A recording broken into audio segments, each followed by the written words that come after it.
Okay, so once again, good morning, everyone. Thank you for joining us to learn more about the MEB Public-Private Partnership grants this year from the SCC. My name is Sarah Xenophon, PA State Conservation Commission, Director of Farm Viability and Natural Resource Division. We will be recording this webinar and hopefully sharing this after the recording is finished on our website and with you all as you request it. We're going to pop something in the chat. If you participate in the discussion, your discussion, if you speak, will be recorded. And if you pop something in the chat, we can answer any questions after the webinar kind of wraps up here. So without further ado, I'll get into things. Okay, so some program overviews for everyone.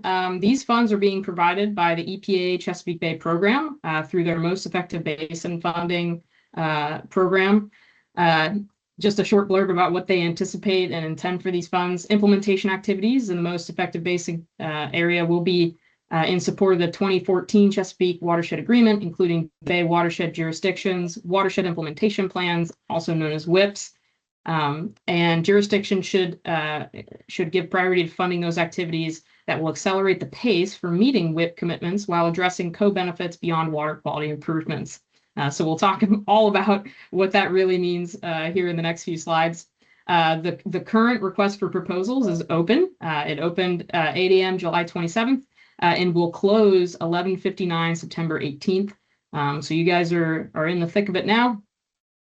We want to encourage collaboration between public and private entities. That is the purpose of this public-private partnership grant.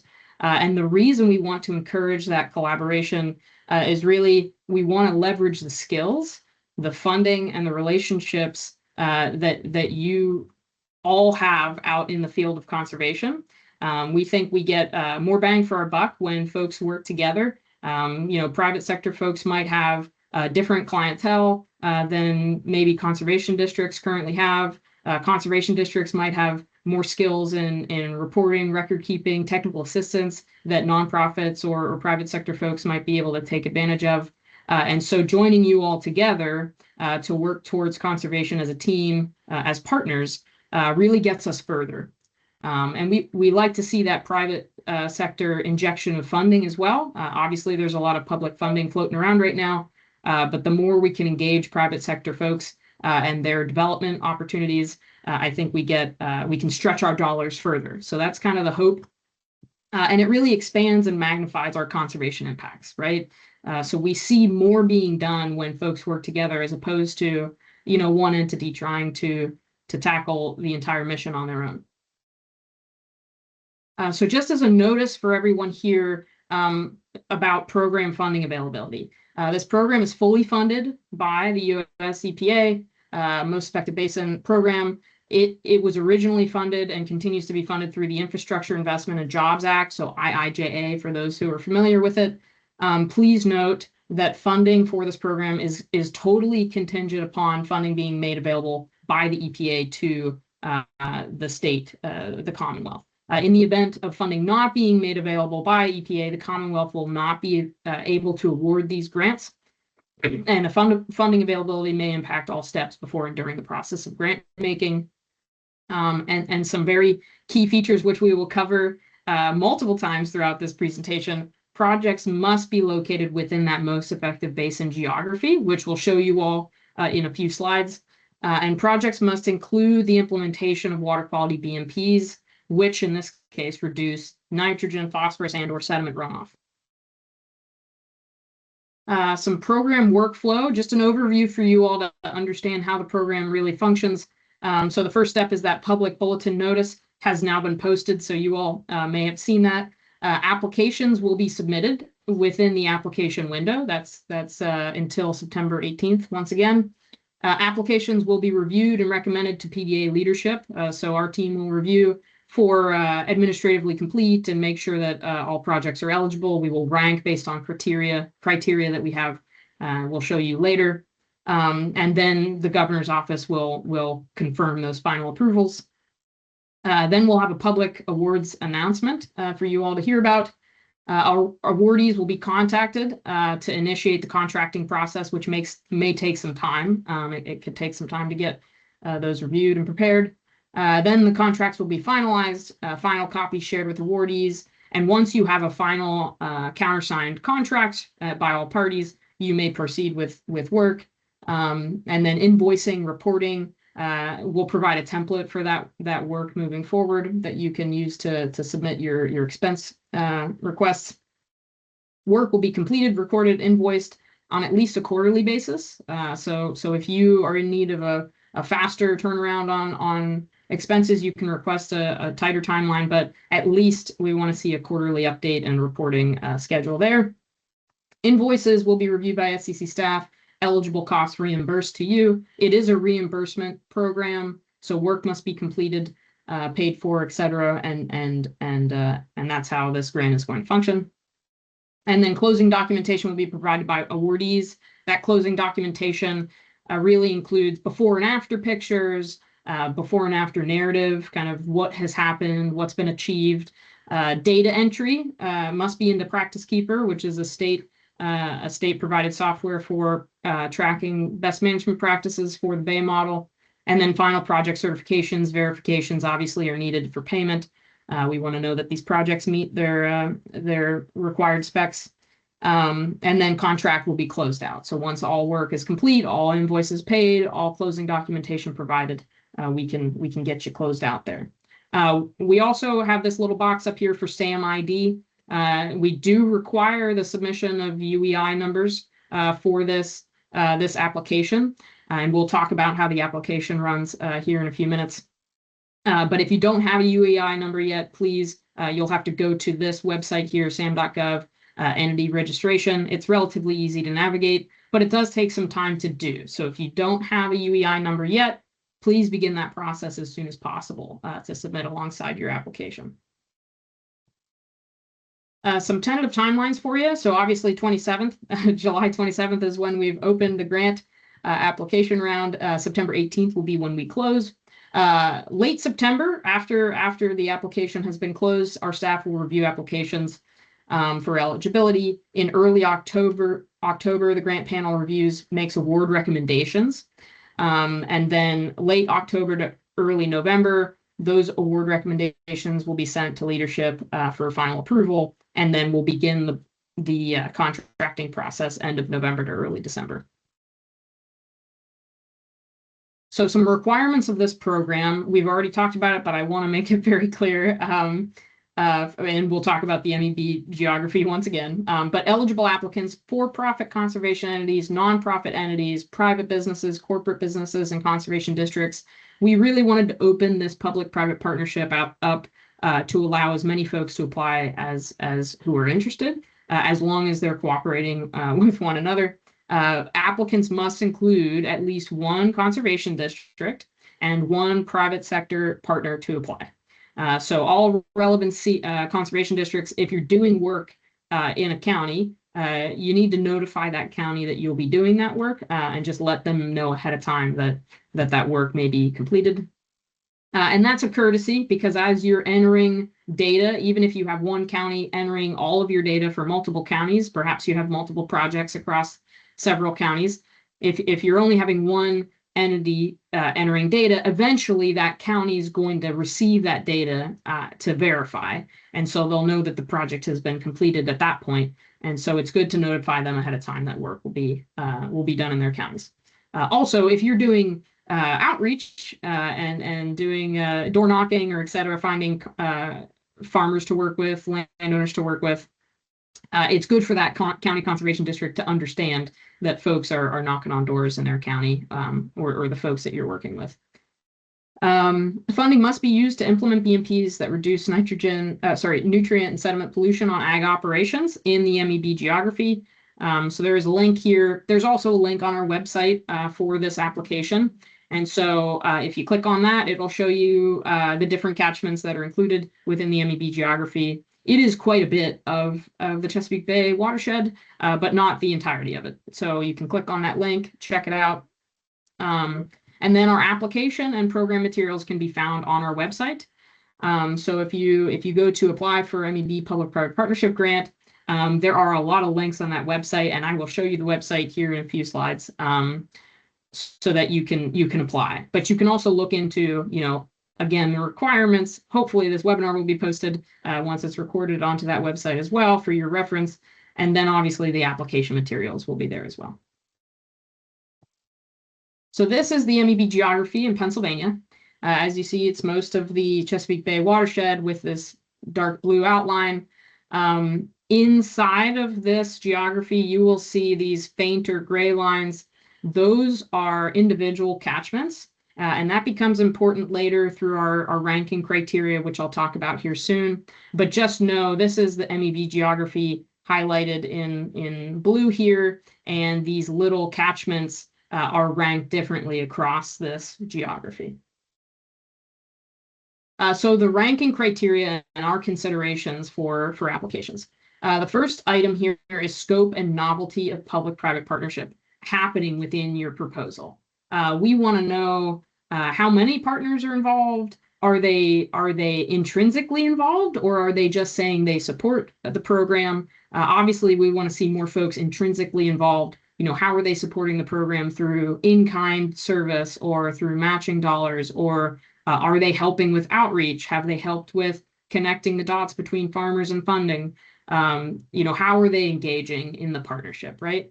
And we also want to see some novelty here. And because of that item, I'll just describe what novelty might mean. And it's a little subjective, but the idea here is oftentimes when folks get grants, they're going to hire some sort of private technical service provider to provide a design or implementation.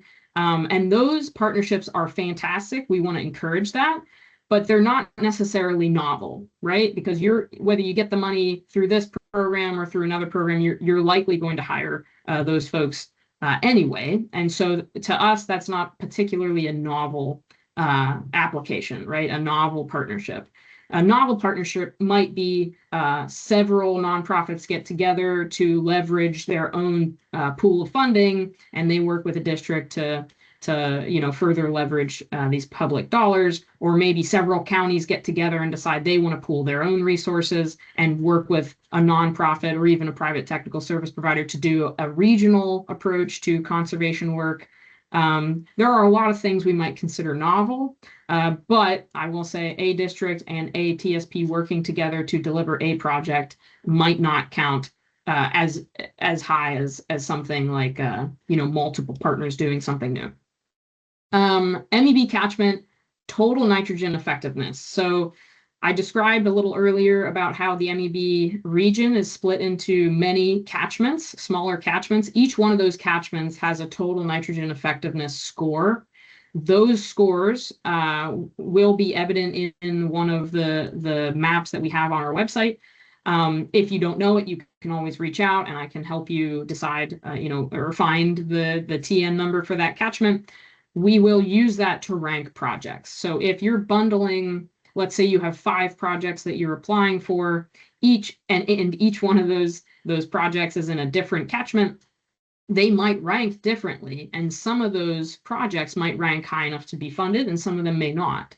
So just know that we are ranking, even if you submit a bundled application, we may rank projects separately within that application. And that's based on this TN effectiveness. And really, the TN effectiveness has been set by EPA that essentially says doing work in this catchment might have more of an impact on the bay than doing work in this other catchment. That's kind of what that means.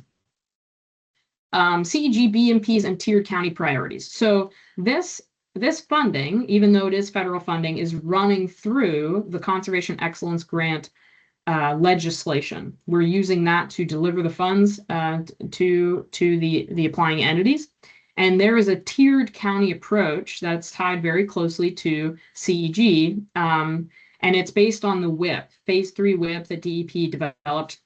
And essentially, there are tier 1 counties that are very high priority, tier 2 counties, then tier 3 counties, and then the rest of the bay watershed. So we will be using that as one lens to categorize and rank projects within these applications.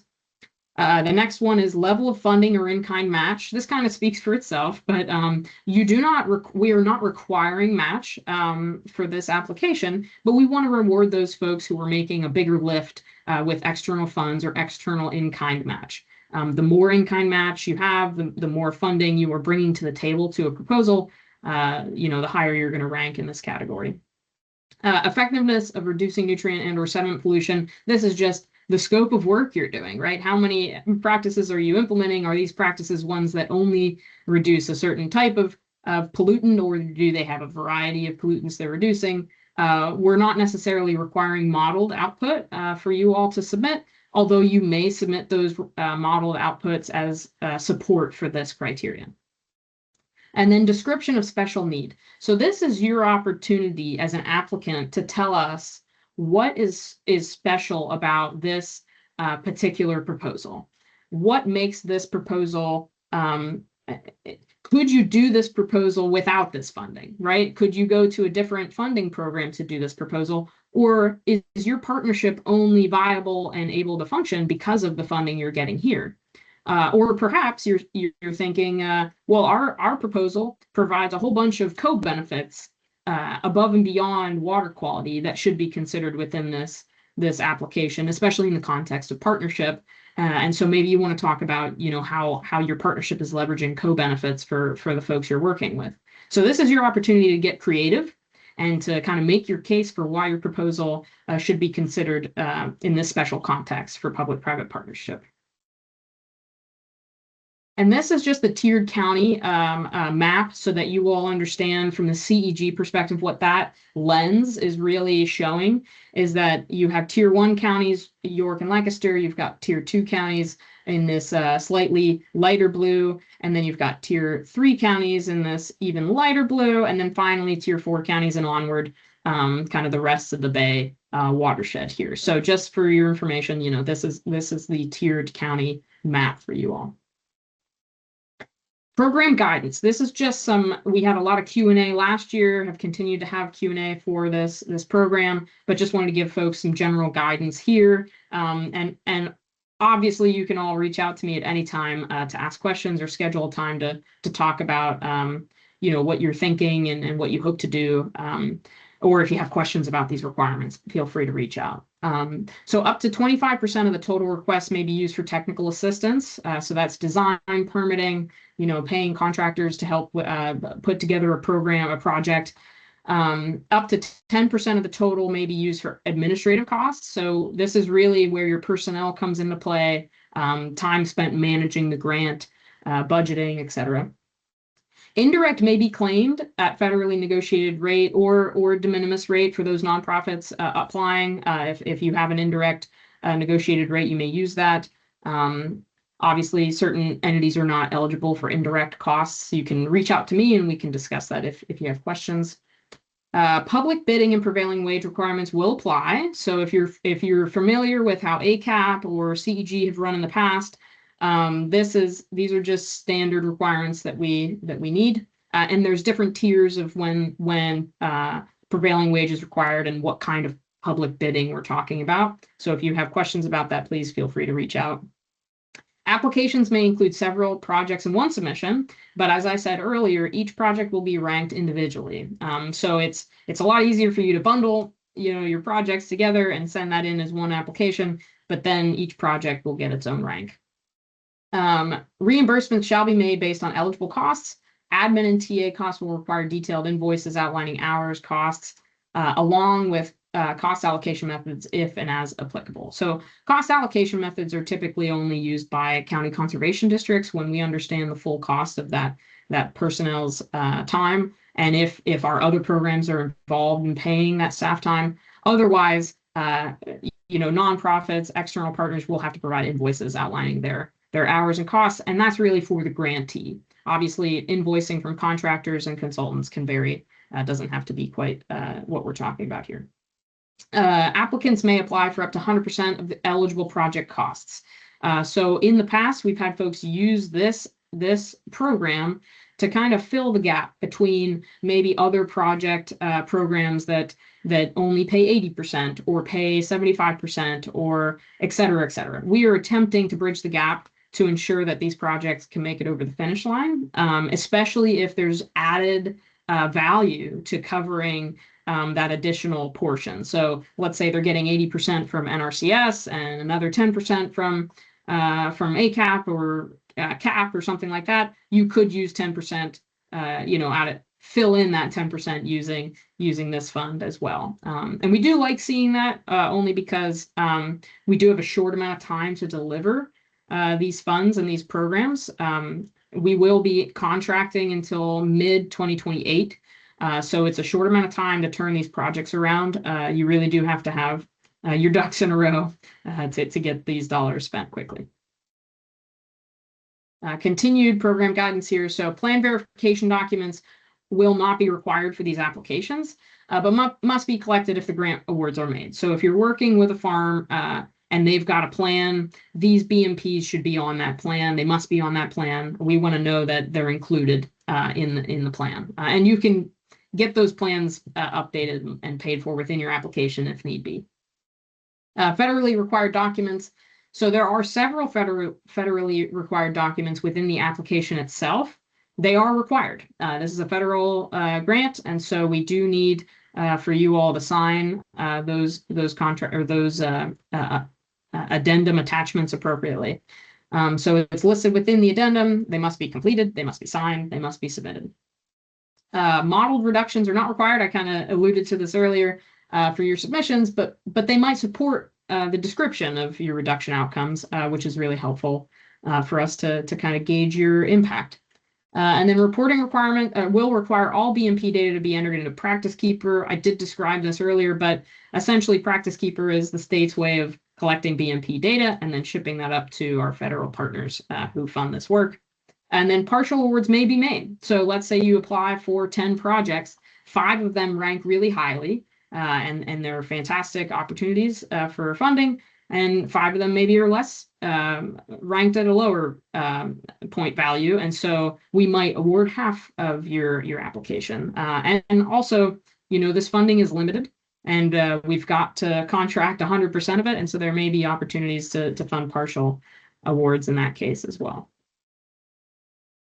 So that's the general program overview. I will go into the application in a few moments. So let me check the chat for any questions we have. And let's see, if anyone has questions that they feel they want to unmute and talk about now, you can do that, or we can move right into looking at the application page. So we'll give everybody a couple seconds to chime in if needed.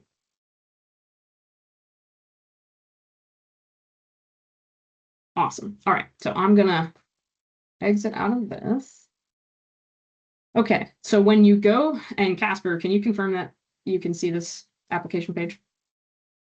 Or anyone, really? Yes. Okay, awesome, thank you. So this is our application page. Apply for MEB Public-Private Partnership Grant, obviously, that's why you all are here. This is where you actually apply and get your application materials. So my contact is listed here. If at any time you need to email me, call me, feel free to reach out. There are 2 steps to this application. First step is the actual addendum. So you're going to download the addenda form, you're going to fill out all the information there, and then you're going to email your completed form to me. And let me show you that addenda currently. So you'll download this document, obviously your entity name, contact information, phone, email, and then your unique proposal title. At this point, you'll fill in your narrative describing, you can attach your farm plans and maps to help with your narrative, project descriptions as additional attachments. Feel free to add that in there. It's very helpful for us to look at the farm and understand the project you're proposing, but you can also elaborate and provide an overview narrative as well. You've got your alignment with the program. So this is describing how your proposal fits within the guidelines of both CEG, DEP's WIP. Obviously, the WIP is attached here, but essentially looking at that tiered county approach and describing how you fit into that approach. The partnership, describing the scope, the nature, and the novelty of involved partners. This is really important for that ranking category, for us to better understand how involved are the partners you're listing here. Certainly, if you've got letters of support from those partners, this is a fantastic opportunity to attach those letters here as well. But we want to know, how involved are they? Are they providing in-kind match? Are they providing some match that's hard to value, right? Are they knocking on doors with you? Do they have a suite of clients that they're bringing to the table for this application? So just describe that here for us. Total nitrogen effectiveness. This is where you can locate your project on this map here from the Chesapeake Bay program. And it'll actually, if you click on the catchment itself, you'll be able to see the total nitrogen effectiveness score there. So it gives you some direction here how to do that. If you've got multiple farms, we would just ask, you have your project name, farm name. So Farmer Joe, number 1, whatever you'd like to call it.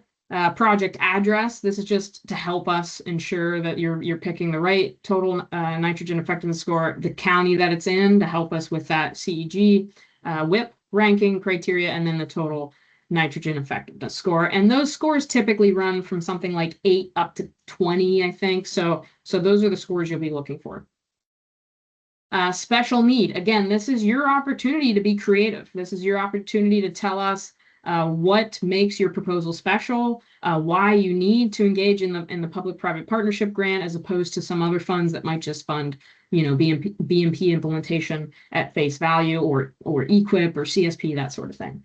So go ahead and let us know that. I believe next up here, we've got this budget listed for you. We're attempting to make the budget collection easier for you guys and for us to understand exactly where you're proposing spending these funds. Obviously, for your administrative costs, we want to know the people who will be working on this program on your behalf, the number of those folks under that title, estimated hours, hourly costs, fringe costs, total personnel cost. And then again, we've just listed some guiding criteria here. So less or equal to 10% of total award. Project implementation, construction costs. So you've got your landowner or farm 1 or whatever you'd like to call it, the grant request for that purpose, the match source, if you have match, if it's EQIP or CAP, whatever you're using, the type. So if it's CAP, it might be cash, right? And then the match value. So if you're saying, well, the match is in kind, what's the value of that in kind match? And then the total implementation cost listed here. And then technical assistance, contractual. So that's, again, planning, design, construction oversight, permitting, etc. Project name, grant request, match source, type, value, total TA costs. And then below here, we've got some general costs through the program. So travel and mileage may be requested, and your claimed indirect. We have seen projects come in with a lower claimed indirect than maybe what they're able to claim, but that it fits within their proposal amount. And then finally here is where you're going to total all of these items. So your total match value, so that's all the match in kind and cash match value. Your total grant request, so what are you seeking from the SCC in this proposal? And then your total budget, which would include both of those numbers, right? So how much is this work at large going to cost between your match value and your grant request? So that's the budget. Moving on, we just want to know your timeline. We do know, obviously here, the activities must occur within the program period. The performance period will end June 30th of 28. So keep that in mind. It's a very short amount of time to turn around these funds. So we are encouraging projects that are maybe already underway or that need a little bit of extra oomph to get across the finish line. Those are fantastic projects to include on this, or maybe those annual projects where maybe you're helping farmers with annual practices and management coaching that you could do in a season or 2 seasons and bill as needed there. But really, we just want to have a rough draft of when you anticipate work being completed within this proposal if awarded. And obviously it would start with receiving your fully executed contract from the SCC, which we intend to move as fast as possible, but then onward, list your months there. And if you have a more detailed timeline, feel free to attach that. But obviously, this is just kind of a way for us to know that you're anticipating the timeline and you know it's going to fit, or you anticipate it fitting within this performance period. And then we get into those federal requirements and the attachments that you must sign and return. So there's a lobbying certificate here.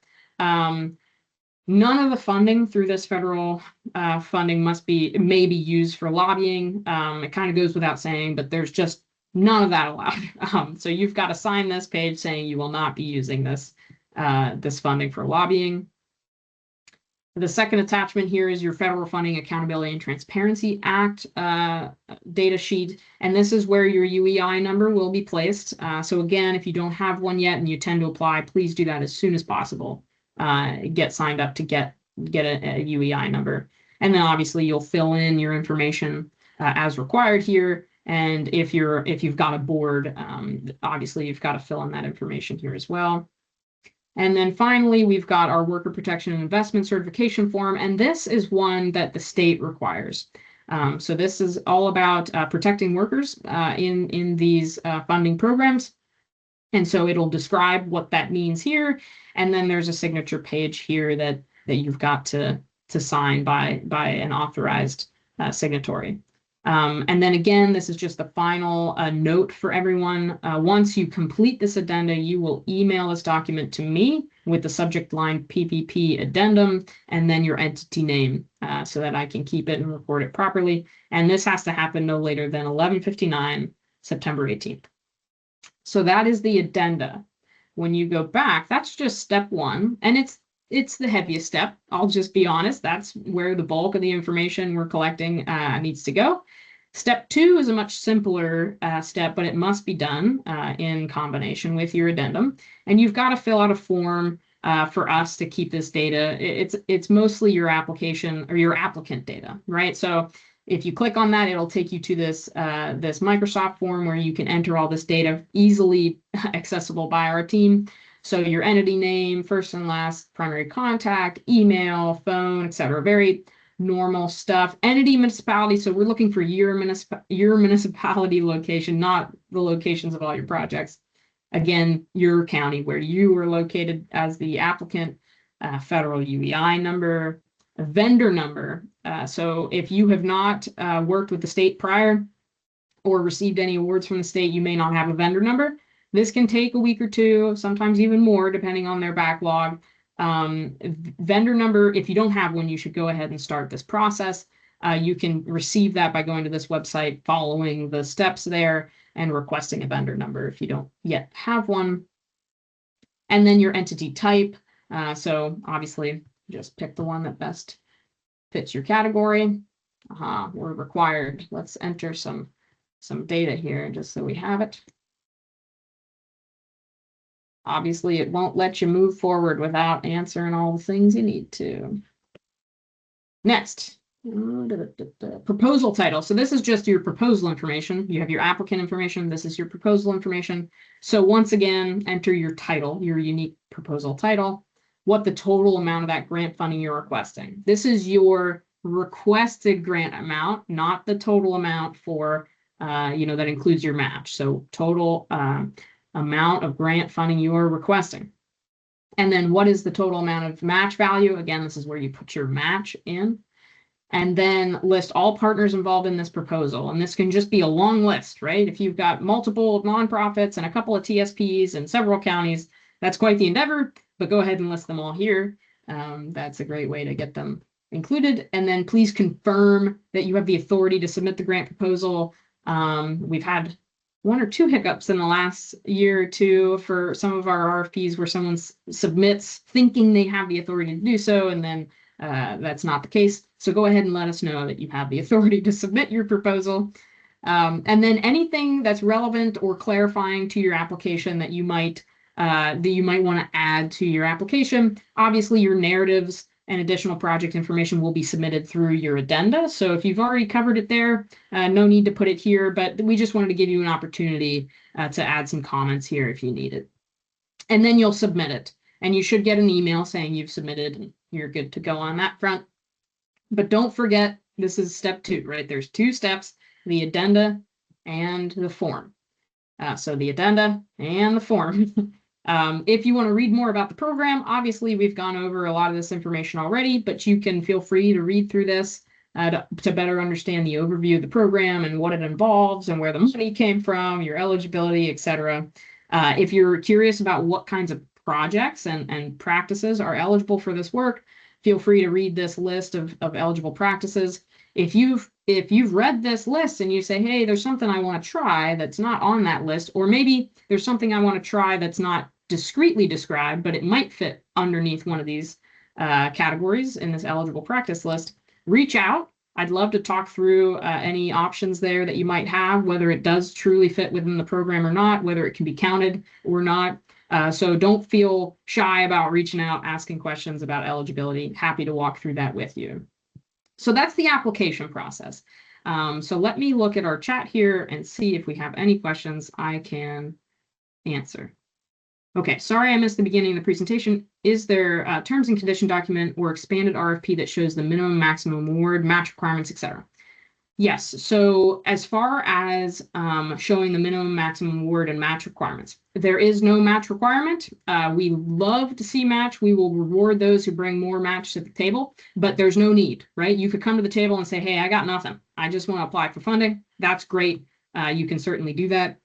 There's no minimum or maximum award. If you say, hey, I want to come in, I've got a project that's only going to cost $50,000, but I really need just $50,000, that's great. If you want to come in and say, hey, I want to request $4 million, we might not have $4 million to award you, but we will attempt to award the best projects within your application that meet that request.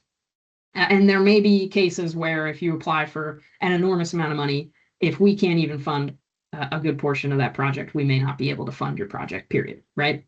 So keep that in mind, but there is really no formalized minimum or maximum request.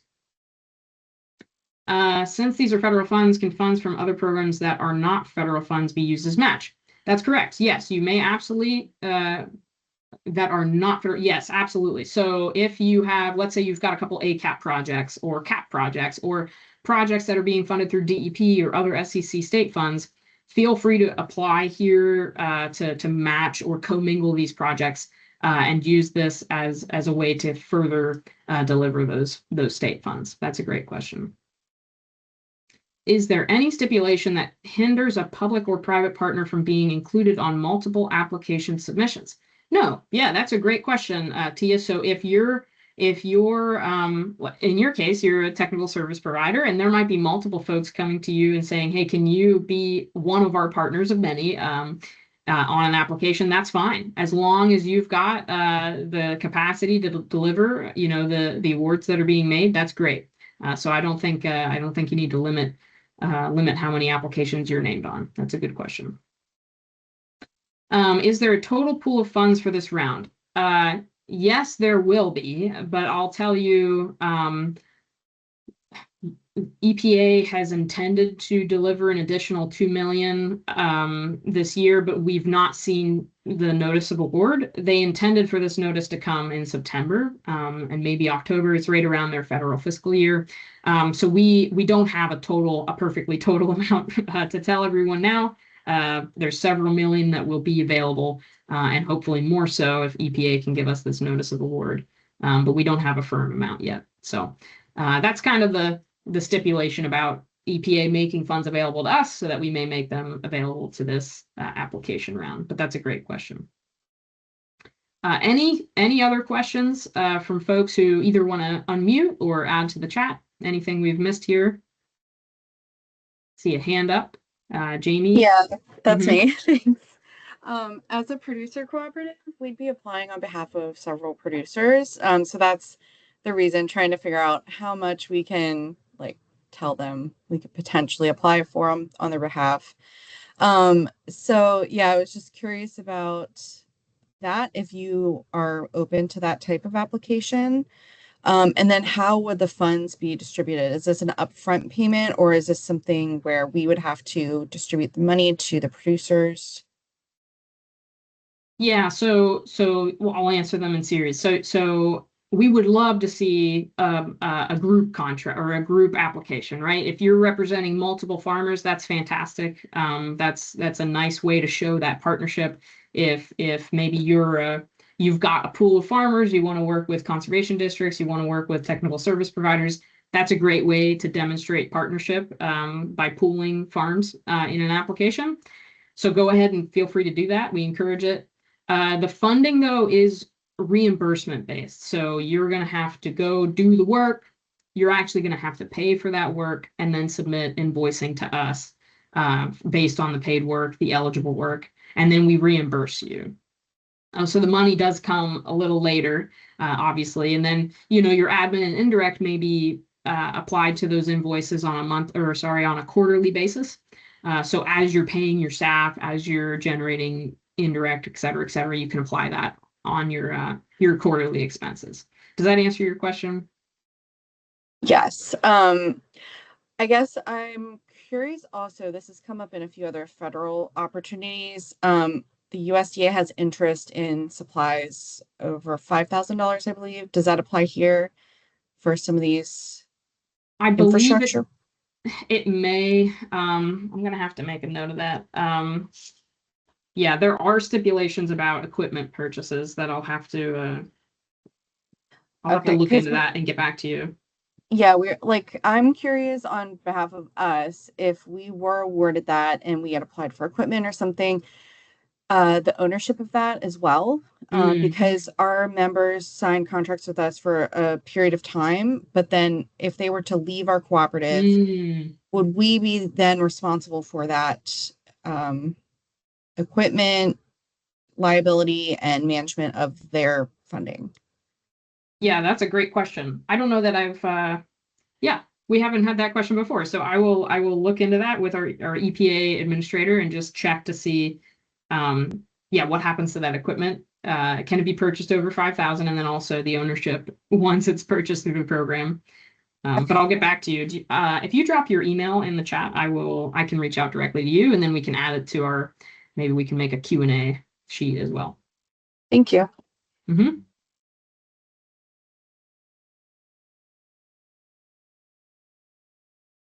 Any other questions or comments that we didn't get to?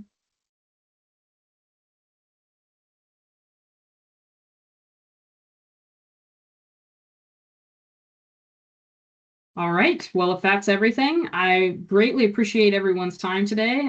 Like I said, we've recorded this webinar, so we will take that recording, put it on our YouTube page. Hopefully, we can link it quickly on our website. It'll be available for everybody. If you need that recording in the meantime, very quickly, just reach out to me. We can get it to you, or we could even get you the slide deck or answer any other questions you guys might have. Just reach out. Happy to provide answers or references when needed. So. Thanks again, Casper. I think we can end the webinar there and carry on. Thank you. Yeah, thanks all.